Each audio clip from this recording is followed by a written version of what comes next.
How to remove Wix logo from website. So here from the main page of Wix, I've just clicked on Edit Site, which has taken me to the Wix website editor. Now, if we scroll all the way down, then you will see this section here that says this website was proudly created by Wix or something along those lines.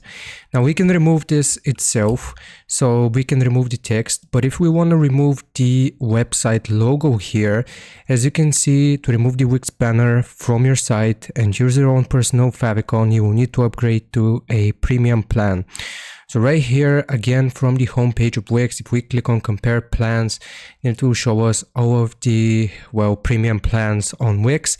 And all of the plans here will include no Wix branding. So if you want to remove the logo, you will have to get a premium plan. And that way you can add your own favicon onto Wix.